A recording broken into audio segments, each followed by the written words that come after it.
6교시 수업을 시작하도록 하겠습니다. 이제 이번 시간에는 이제 용서 방법에 대해서 한번 생각해 볼 거예요. 용서 방법. 자, 그래서 이제 화병은 무엇인가? 화병 많이 들어봤죠? 그리고 용서하는 방법. 그리고 진정한 사과는 무엇인가? 한번 생각해 보도록 할게요. 자, 먼저 사람들이 억울한 일을 당하면 선택할 수 있는 태도가 세 가지가 있다고 그래요. 그래서 하나는 화를 품고 억누르며 지낸다. 뭔가 지금 마음속에 막 분한 마음이 있는데 그걸 참는 거예요. 그리고 두 번째는 복수할 마음을 먹는다. 내가 당한 이 억울한 일을 너도 내 언젠가 갚아야 되겠다라는 마음을 이제 마음속에 칼을 가는 거죠. 그리고 세 번째는 용서하는 사람이 있어요. 용서한다. 근데 이 용서하는 경우는 거의 없죠. 화를 품고 억누르며 지내는 것이 대부분이죠. 그리고 그 중에 이제 또 몇 사람은 복수할 마음을 먹죠. 그리고 실제로 복수하기도 합니다. 자, 근데 그러다 보면 이제 심리 상태가 이제 바뀌게 되는데, 자, 제가 이제 예쁜 그림을 정물화를 여러분들한테 보여드리는데, 이게 세잔느가 그린 세잔이라는 화가가 그린 꽃병에 꽂힌 꽃이다. 이런 제목을 가진 그림이에요. 다시 말하면 화병이죠, 화병. 꽃병에 꽂힌 꽃, 화병. 선생님이 얘기하는 그 화병, 이제 화병, 오늘 공부할 화병은 이렇게 열받아서 생기는 병이에요. 열받아서 생기는 병은 이 불화자를 써요. 불화. 그리고 병자. 그러니까 열받으면 병이 생기는 거죠. 그러니까 그래서 이제 실제 그 병리학에서 쓰는 그 용어도 이렇게 화병. 그래서 우리나라만 있다고 합니다. 이 화병이라는 것이. 그래서 이제 우리나라 말을 따서 이렇게 화병, 영어로 화병 이렇게. 그러니까 우리나라 말로 사용하는 화병이라는 말은 세계적으로 쓰는 말이라는 거예요. 우리나라에서 만들어졌기 때문에. 그래서 이제 이건 뭐냐면 명치, 이제 그 가슴 바로 밑에 이렇게 명치가 있잖아요. 명치에 뭔가 걸린 느낌 등 신체 증상을 동반하는 우울증의 일종으로 우울과 분노를 억누르기 때문에 발생한 정신질환이다. 병이에요. 실제로 병. 그래서 이 화병이 있는 분들은 굉장히 위험합니다. 언제 폭발할지 모르고, 그리고 우울증이기 때문에 잘못하면 이제 극단적인 그런 선택을 할 수도 있어요. 굉장히 우리가 심각하게 생각해야 되는 병이에요. 그래서 이 증세로 보면은 화병의 증상은 일단 우울감, 불면, 이게 잠이 안 오는 거죠. 식욕 저하, 밥맛도 떨어지고, 피로. 그러니까 나는 막 식욕이 넘친다. 그럼 일단 화병은 아닙니다. 그리고 이제 특별한 이유 없이 금방이라도 죽을 것 같은 공포를 느끼기도 하며 숨 쉬는 것이 답답하고 가슴이 뛰는 증상이 생기기도 한다. 그리고 소화가 잘 안 되거나 명치에 뭔가 걸려있는 듯한 느낌을 느끼기도 하며 몸 여기저기에 통증이 지속된다. 무섭죠. 그리고 우울감이 심해지면 자살에 대한 생각이 증가하여 실제로 행동으로 옮기게 될 위험이 커질 수 있다. 그러니까 이게 무서운 거예요. 이 화병의 증상이 이렇기 때문에. 그래서 한마디로 얘기하면은 제명이 목 죽는 거죠. 그러니까 사람이 정상적으로 살다가 수명이 다해서 죽어야 되는데 화병에 걸리면 더 빨리 죽을 수도 있다는 얘기입니다. 그래서 그 화병이 해결되려면 용서를 해야 돼요. 용서. 그래서 용서하지 않으면은 제명대로 살지 못한다는 그런 뜻이 되겠죠. 무서운 병입니다.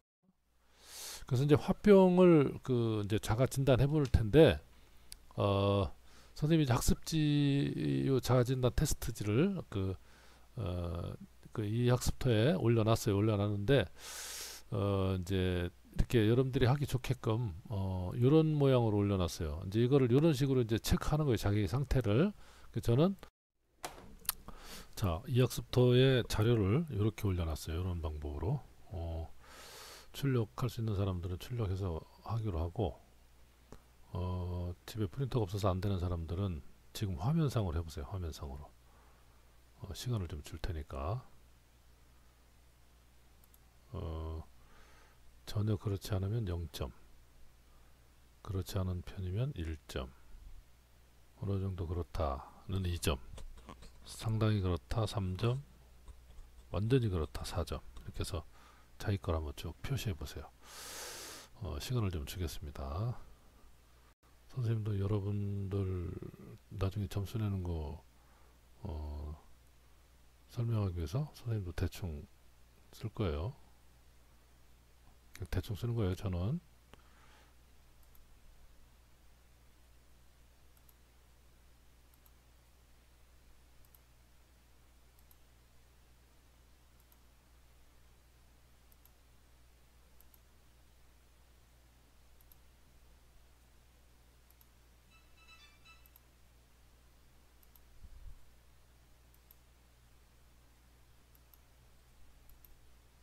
자, 이제 이렇게 선생님 표시했는데 어떻게 다 됐나요?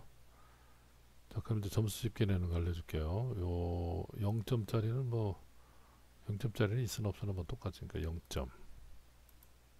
자, 1점짜리가 두 개네요. 두 개.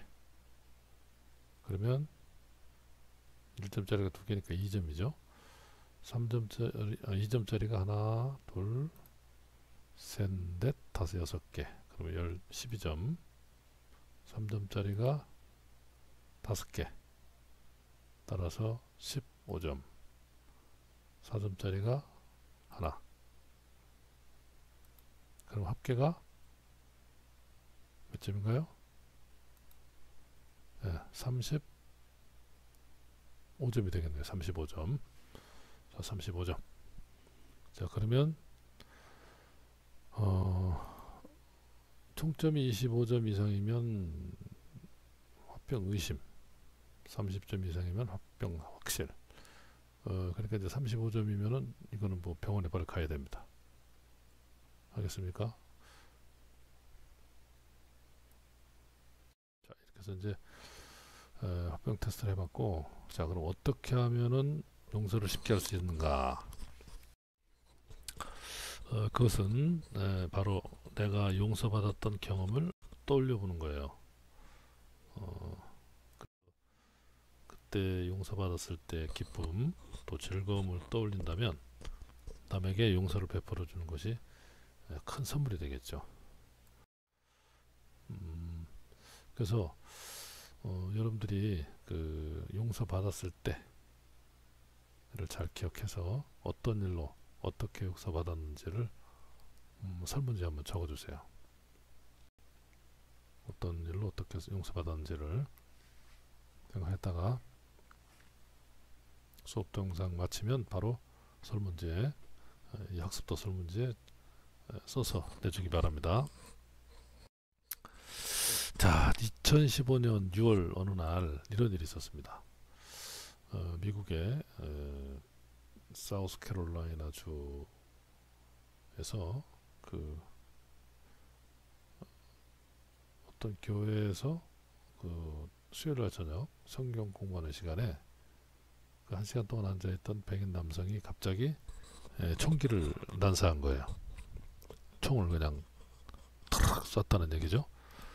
그래서 9명을 살해하고 또 체포 후에는 카메라에 대고 웃음까지. 범인은 21살 먹은 딜런 루프라는 사람이에요. 이 사람의 끔찍한 범행에 미국 전역이 아주 들끓었습니다. 분노로. 이 청년이 주장했던 게 이겁니다. 흑인은 미국을 떠나라. 지금도 미국에는 이런 흑인 인권 차별 때문에 지금 현재도 뭐 폭동도 일어나고 데모도 일어나는 그런 상황이죠. 그래서 남북 전쟁 때 흑인 노예제를 지지했던 남부 연합기를 들고 있는 사진이다 이거예요. 히틀러를 추종하는 옷을 입고 찍은 사진 등을 웹사이트에 게시할 정도로 이 백인 우월주의에 심취했다 이 말이에요. 그래서 범행을 저질렀다. 가해자의 그 보석, 그러니까 이제 풀어주고 재판하는 거죠. 그 보석 여부를 두고 재판이 있던 날, 그 슬픔에 가득 찬 유족들이 가해자에게 화상 통화를 통해서 슬픔을 전합니다. 왜 그랬냐, 너 왜 그랬냐, 응? 정말 슬프다, 이렇게 가해자한테 화상 통화를 하니까 이 사람의 표정이 이쁘죠. 전혀 잘못됐다는 표정이 아니죠, 그죠? 증오에 찬 눈초리. 그런데도 불구하고 이 피해자들은 용서를 합니다. 엄마를 잃은 그 딸이죠. 엄마 다시는 얘기를 나눌 수도, 엄마를 안을 수도 없지만 당신을 용서하겠습니다. 21일 날 며칠 지나서 다시 그 교회에서 예배가 진행됩니다. 그리고 인종 교파와 상관없이 희생자를 애도하면서 범인까지도 용서를 합니다. 아주 멋진 용서를 보여준 거죠. 자, 참된 용서의 출발은 어디서 나오는가? 참된 용서는 사과에서 납니다. 진정한 사과. 그래서 이 사과를 통해서 참된 용서가 나올 수가 있죠. 사과가 없는 용서는 하기가 정말 어려워요. 그래서 사과할 때 절대 쓰지 말아야 될 세 가지 표현이 있는데, 하나는 미안해 하지만, 이런 말이죠. 미안해 하지만, 핑계 대는 거. 그 다음에 만약 그랬다면 사과할게. 이것도 쓰지 말아야 될 표현입니다. 실수가 있었습니다. 이런 것도요. 그래서 사과할 때는 그냥 하는 거예요. 그냥. 그래서 이 코이케 류노스케라는 그 사람이 쓴 생각 버리기 연습이라는 책에 이런 사과에 대해서 이렇게 얘기합니다. 사과를 해야 할 때는 단순히 미안합니다, 죄송합니다 라고만 말할 게 아니라 다시는 이런 일이 없도록 하겠습니다 라고 분명히 말하는 게 좋다. 그리고 표정과 안색에 미안한 기분을 담고서 같은 실수를 되풀이하지 않도록 주의하겠다고 구체적으로 얘기한다. 그러면 상대방은 대부분 사과를 받아들인다. 구체적으로 해결책을 보여주므로 상대방도 불쾌감을 털기가 좀 더 쉽기 때문이다. 이렇게 진정으로 사과가 동반이 되면 용서하는 사람이 용서하는 것이 더 쉬워지는 거죠. 용서 자체가 어려운 거기 때문에. 자, 그러면 여러분도 혹시 누군가에게 사과할 일이 혹시 있나요? 한번 지금 이 순간에 핸드폰을 꺼내서 사과의 메시지를 한번 보내보세요.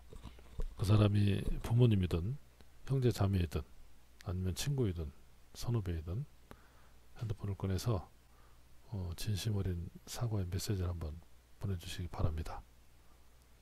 아마 좋은 반응이 올 거예요.